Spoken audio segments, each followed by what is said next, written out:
starter's hands now, Gilesy. Hopefully there's no rear wheel spin for the riders as they get away. Mitchell Carr uses the grunt of the Triumph to get off the line, but also getting a great start was Glenn Scott on bike number 68 as they make their way down towards turn 1 now. It will be Scott that goes up the inside, but just can't get the inside of Mitchell Carr. Runs a little bit wide, but everyone has to follow around, and we've got a couple of riders down at the back end of the field.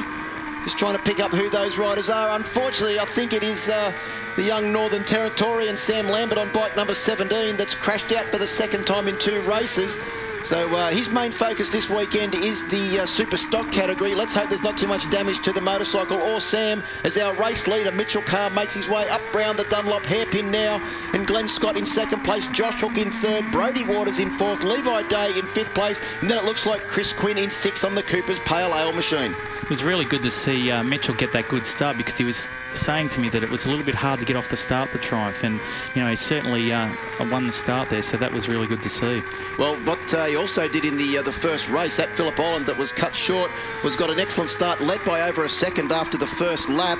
The Darwin Hidden Valley circuit is a lot shorter than Phillip Island, but he hasn't got such luxuries at the moment, because Glenn Scott is right behind. He's stuffing the fumes out of the duct, or out of the exhaust of the Triumph. Goes past at the end of the straight.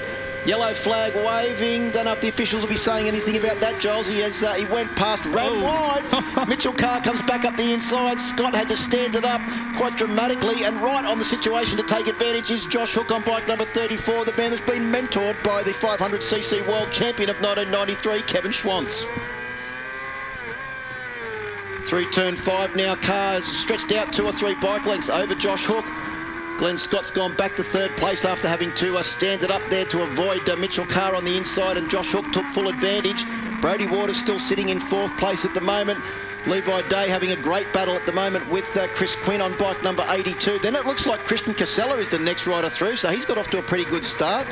Just wondering where Ryan Taylor is on bike number 52. He may have been one of those riders that went down at turn 1. Looks like it was him with Adam Senior as well.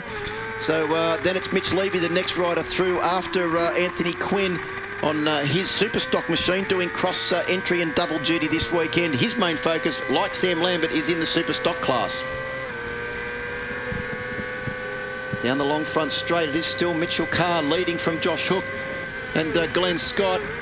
Glenn Scott now, he's just got to settle down a bit, Gilesy, and get into a rhythm. This is a 17-lap race. It's not going to be won in the first couple of laps. No, it certainly won't be. And, I think Scotty there got into turn 1 a little bit hot, realised the yellow flag was still out, and sort of had to run it a little bit wide, but backing it in big time there into turn 5. Well, doesn't mind getting the bike a little bit sideways, and got it incredibly sideways there into turn 5. Through the hairpin now, it is settling down a little bit at the front, with Mitchell Carr trying to stretch out a lead. Josh Hook going with him. Glenn Scott, as you could see there, was desperate to make sure that he stayed with them. Good news is it looks like Ryan Taylor is up and going again on bike number 52. He should be coming around onto the start-finish straight now. And that's good to see that he's got that bike up and going again after the crash. But closing in very quickly from behind is our race leader, bike number 35, Mitchell Carr. And right behind him is Josh Hook. They're taking it, he's not close enough to really take advantage of that slipstream, and Glenn Scott also starting to drop back a little bit now as well. Brodie Waters riding that bucking Bronco there in 4th place. Then it's the Quinn and Levi Day battle, with Chris Quinn getting the better of Levi Day, the South Australian, winner of the Phil Irving Trophy at the Island Classic this year for the scoring the most points across all classes. And that's a very prestigious award, Gilesy. It certainly is. And, I was talking to the boys earlier, and they were all saying about half race distance, their tyres started to go off a little bit, and that's where it's going to change. If Mitchell can stay out front and pull a bit of a gap and not, try and conserve his tyres as much as possible, that's what he wants to try and do. But I think Josh Hook's going to come up there and give him a bit of a push, fairly soon. It's going to be interesting too with the different engine configurations at the front of this field. We've got the 675 inline triple being ridden by Mitchell Carr, the Triumph 675R Daytona. It's got a little bit more capacity, but it's also missing 1 cylinder. Doesn't rev as high as the screaming 4-cylinder of Josh Hook on bike number 34. Well, the Yamaha R6 that revs to about 17,500 RPM back there in third place in the hands of Glenn Scott. Which bike is going to look after the tyres a little bit better, do you think? Well, you know, the Triumph should look after the tyres a little bit easier on the you know, coming off the turns and that. But from what Mitchell was telling me is he's carrying, you know, fairly good corner speed, so it's actually you know, chewing into the tyres a bit there. So it's going to be interesting from the 3-cylinder to the 4-cylinder what's going to come out best at the end of the race. Well, and also Josh Hook came out in his first ever race in this class after stepping up off the 125 machinery, where he won the 2011 championship. You can see him starting to get the hippy shakes there on the pole-free prepared machine out of turn 5. I think he stunned everybody when he came out and won that first race at Phillip Island. Yeah, he certainly did. He, you know, for a young guy, he certainly jumped on board and got on with the program really good. And, you know, having Wayne Maxwell and Jamie there, you know, giving him some tuition and that, I think it's a great help. And, you know, he certainly listens. Talking to Paul Free, he's really happy with all the information he gives back and takes on board. So it's a full credit to him. Well, you talk about his two teammates, Wayne Maxwell and Jamie Stauffer. Jamie Stauffer's got 2 Australian Supersport championships to his name, and Wayne Maxwell also finished on the podium and is a multiple race winner in the Supersport class. So pretty good pedigree. They've both stepped up and riding superbikes now. But, well, Jamie Stauffer actually won Superbike and Supersport in the same year in 2006, so they know all about Supersport racing. It looks like they've managed to impart a fair amount of knowledge on the 2011 Australian 125 Grand Prix champion.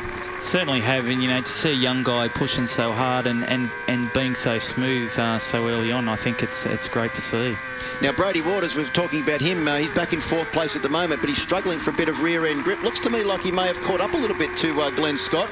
And Brodie said doesn't seem to make much difference to the bike when he's got new tyres on or whether he's got old tyres on. He's obviously used to the bike sliding around. Could he come into the equation as this race gets closer to its 17-lap duration? I certainly think so. And, you know, Brodie and Josh and Nicholas, they all do a bit of dirt tracking at home on DRZ 125s. A bit of dirt tracking, that's chase each other around and that. And, you know, they're not scared of hanging it out. So, and as we saw yesterday on Brodie's Super Pole lap, you know, he was certainly hanging it out. So, you know, let's hope he can get up there and challenge for it to lead as well. On your super screens at the moment, good footage of Chris Quinn on bike number 82, the Cooper's Pale Ale machine. He's circulating around in 5th place at the moment, just ahead of Levi Day. So Brodie Waters disappears out of the camera shot and down into turn 1. There goes Chris Quinn, tall, lanky rider from Lismore, and putting in a great performance not only this year in the Australian Supersport Championship but also going very well last year, and he's been a regular front row qualifier as well.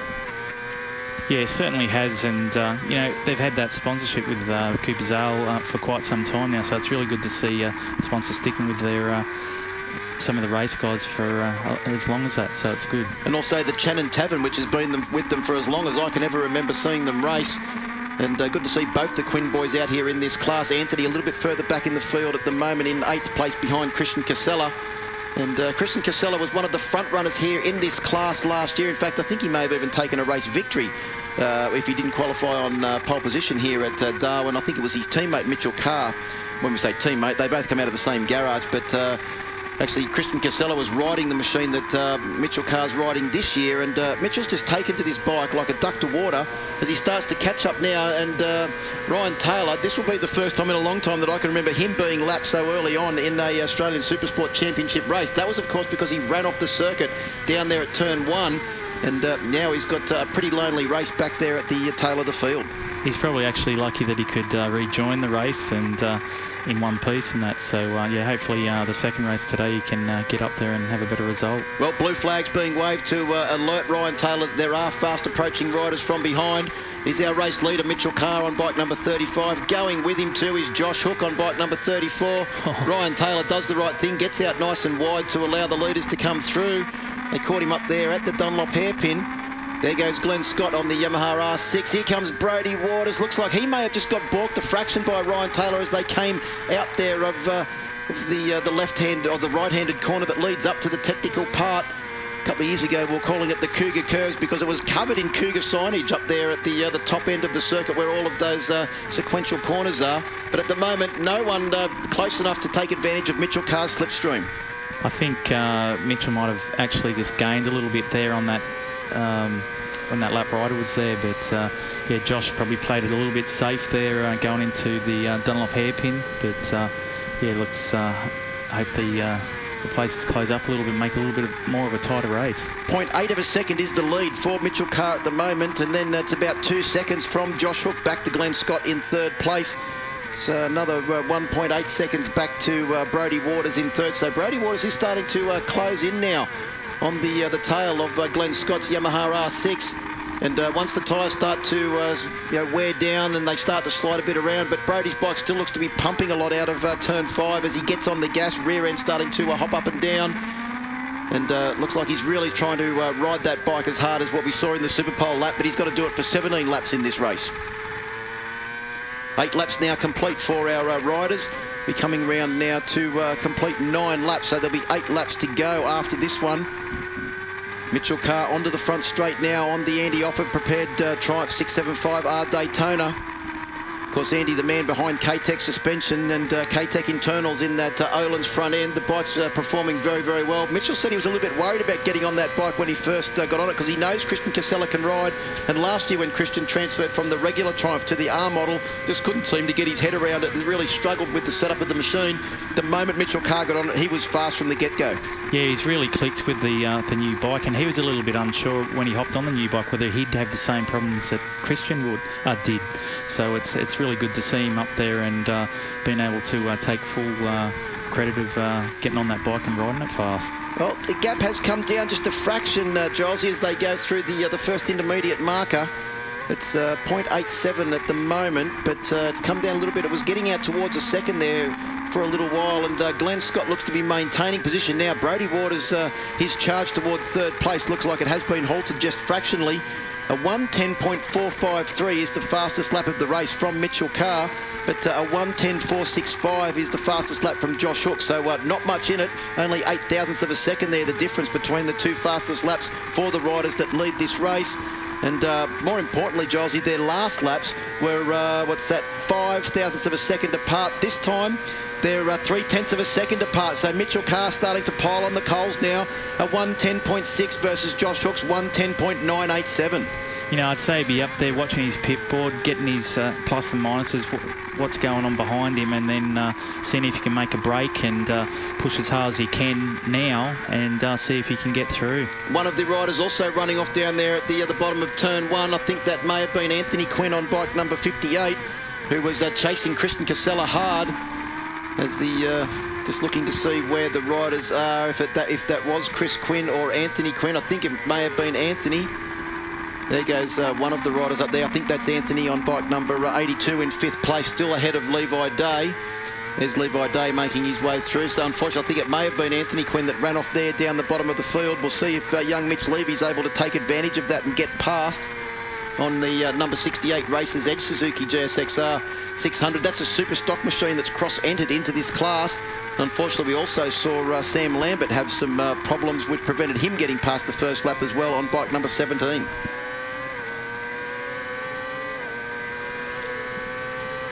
Mitchell Carr really has broken the lead now. It's out to 1.9 seconds for the rider on bike number 35, the Triumph 675. So Carr leads by 1.9 seconds, a 1:10.6 versus a 1:11.4 for Josh Hook on the last lap, Gilesy. But Glenn Scott, he is still in the 110s with a 1:10.876. Brodie Waters a 1:11.365. Give you an idea of the difference there. It looks like it was Chris Quinn that ran off the circuit, a 1:18 for him, and Levi Day a 1:12. So Chris Quinn, he'd built up a substantial lead over Levi Day. Now he's got to try and do it all again because that gap has gone from, about 6 or 7 seconds back down to 2 seconds.